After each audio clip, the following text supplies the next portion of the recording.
I've always been a curious person. Maybe that's my problem. I've never known when to stop digging, even when I knew the rabbit hole might lead me somewhere I didn't want to be. But nothing could have prepared me for what I found on the dark web. I'd heard the stories before, who hasn't? They tell you it's a place of nightmares, illegal markets, human trafficking, the kind of sickening content that would make any normal person turn their head in disgust. I wasn't into any of that, of course. I just wanted to explore, see what was out there. Maybe I was bored, or maybe I just thought it would be exciting, and who knows. I had everything set up, a VPN, a Tor browser, all the precautions you read about. I felt safe, anonymous. That's where I was wrong. I stumbled upon the site late one night. It didn't have a name, just a black screen with a single input field. Enter your email to proceed. Now, I wasn't stupid. I knew better than to give away personal information on the dark web, so I hesitated. But there was something about it, a strange pull, like a gut feeling telling me this wasn't just another dead-end link. So I used a burner email, typed it in and hit enter. The screen stayed black for a few moments and I thought maybe the site was a dud. But then, a loading bar appeared, slow and deliberate, inching its way across the screen. When it finished, a simple message appeared. Welcome to the black box. That was it. No flashy design, no disturbing imagery, just those words. And then below them, a link that read, Proceed? I clicked. Immediately my screen went black again, but this time it didn't stay empty. A chat window popped up and someone, or something, was typing on the other end. The messages came fast. Do you know what this is?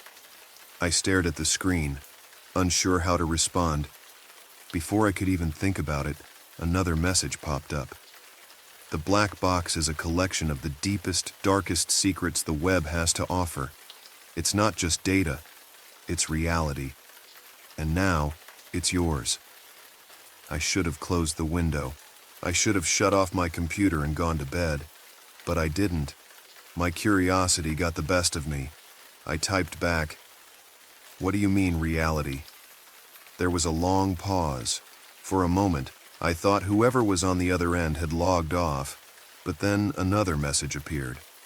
We see everything, everyone, even you. That sent a shiver down my spine. It was creepy, sure, but that's what the dark web was full of. People trying to scare you, make you think they were all powerful. I wasn't buying it. I typed back, Nice try, but I know how this works.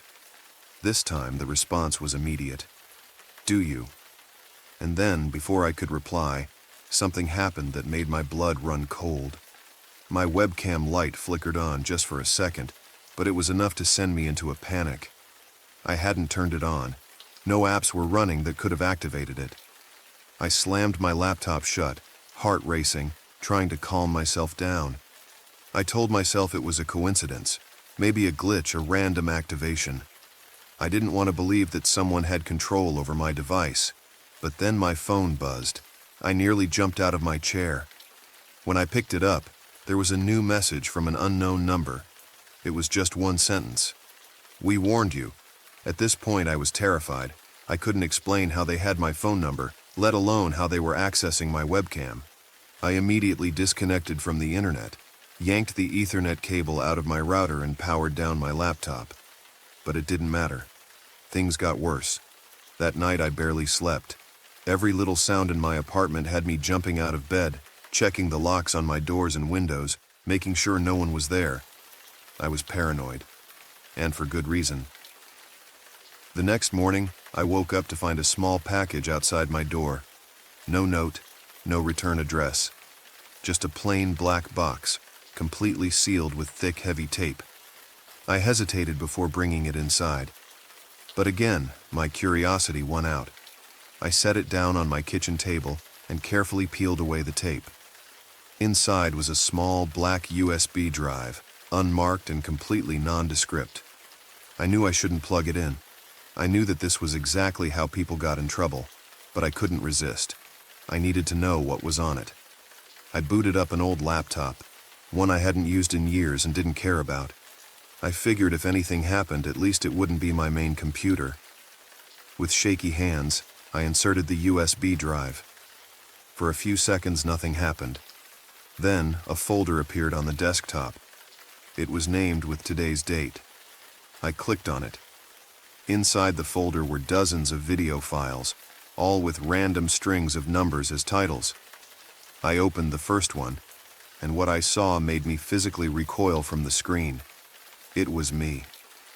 The video was a recording of me sitting at my computer, browsing the dark web just hours earlier.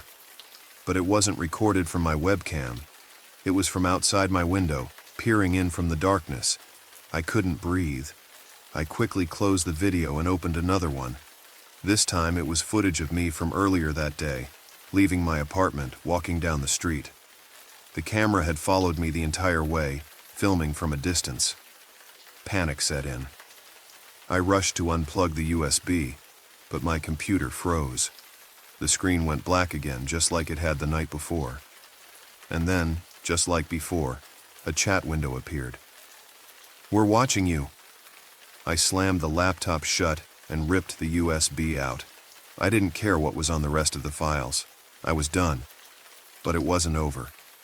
Over the next few days, strange things started happening.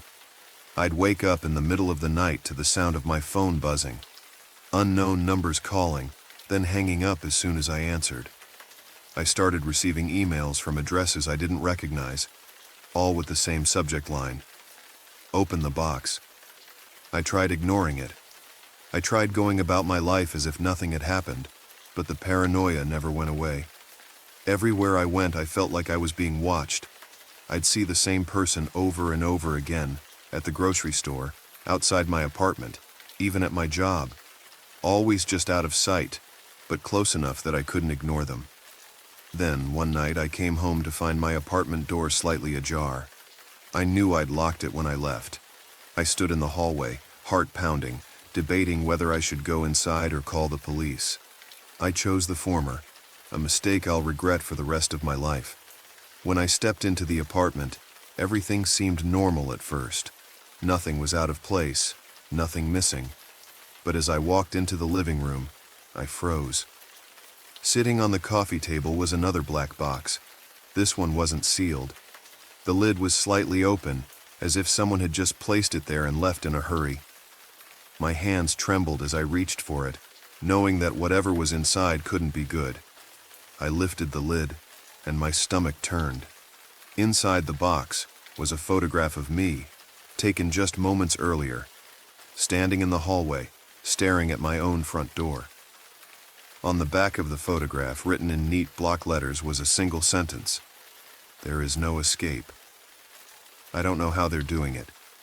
I don't know how they've been following me, watching me.